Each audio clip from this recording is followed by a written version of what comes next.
We're hitting London town in a big way again. We're at the Sherlock Holmes pub around the corner from Big Ben and the Houses of Parliament. Now, as iconic as those two are, I'm here to meet a real icon. They call him Mr. Olympics.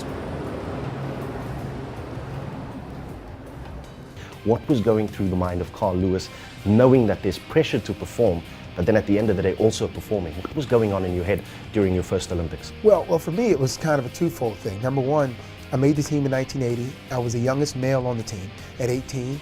And then I had to wait 4 years to actually go to the games. And so mentally I was a little more prepared, but I wasn't prepared for what was going to happen. I mean, deciding in 81 to try to go for 4 and then making the team for 4 and then having this tremendous amount of pressure and exposure about going for 4 and being like the name and the person and the face of the games going in at a time when that was the first time that really happened. No one had ever been focused upon before the Olympics. I had no precedent.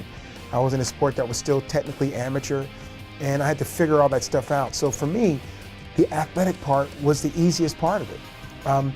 Just going to the practice every day with Coach Tellez and my teammates, Kirk Baptiste, who got a silver that year, and the others, and training every day, that was the easiest part. The toughest part was figuring out how to navigate through all of this stuff that's never been done and unprecedented. You were in your heyday in 2012 today, with the massive entourages that athletes travel around with these days, people working on their psychology, working on every facet of competition. Do you think it would have made a major difference to what you have achieved? Well, I think the biggest difference would be the fact of social media. I think that's the difference. Not that I'd become bigger because I did that, but can you imagine all the drama behind the scenes that people were, the negativity and the stories and the fact that I couldn't get the truth out? Right now, I could tweet the truth.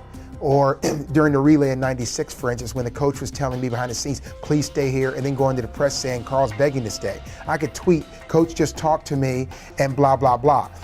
It would have given me a much better forum to tell the truth, and I think it could have advanced our sport better. Speaking of the truth, what would you have tweeted about Ben Johnson? Well, I probably would have tweeted a little bit more than I actually spoke because I would have had a better opportunity. And I think the biggest thing is that I could have talked about some of the clear issues and things that we know. Right now, I think when you talk about Ben Johnson or drugs or anything like that, I think the biggest problem is that the athletes are not taking onus of the sport. The athletes have to want the sport to be better. I was one of the few that actually came out and spoke out about drug use in the 80s and talked about an independent agency as early as 1987. But I was vilified. Oh, you can't say that, you're an athlete, it's up to us, it's up to everyone else. Well, it would have given me a better forum, and I think that it's unfortunate that the athletes are not using that forum now. What better way of experiencing London, a traditional high tea at the Capitol Hotel with Olympic legend Dame Kelly Holmes. Kelly, thank you for joining us once again. You're welcome, it's great to be here again.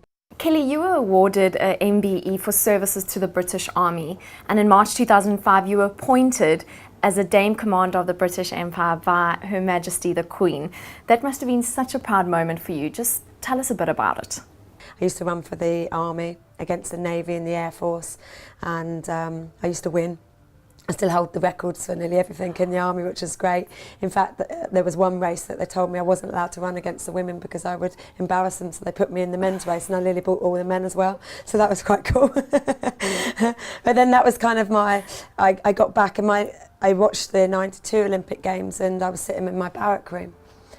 And in that race, there was a girl who was a junior athlete from who I used to race against. She was at the Olympic Games, and I just thought, wow, that's what I want to do. So in my head, I kind of thought, I've got to go for my second dream, and that's what I did. But I was very honoured to get an MBE for services to the British Army, because for that just made me so proud, because I am a person that I have to give 100% to everything I do. And when I was in the Army, I absolutely was a kind of army barmy, that's what they say. I came out with a sergeant, continued my international athletics career with the hope and dream of becoming an Olympic champion, but then I became it twice, you know. I mean, how does that happen? And then I got honoured by the Queen in the New Year's Honours List and got a Dame. I mean, you just don't ever dream of those things. It was amazing. There's a drive around the world to get children more active in sport and more outdoors. I mean, Supersport has Let's Play. How is it important to you to get children involved in physical education? I think it's really important to engage young people in sport and activity. There's the obvious reasons for that. to help with obesity problems, to actually give them fitter and healthier lifestyles, just to lead fitter and healthier ones when they're older. But also it enables people to raise their self-esteem, their confidence, communication skills through teamwork, leadership qualities, all the things that you need in life anyway.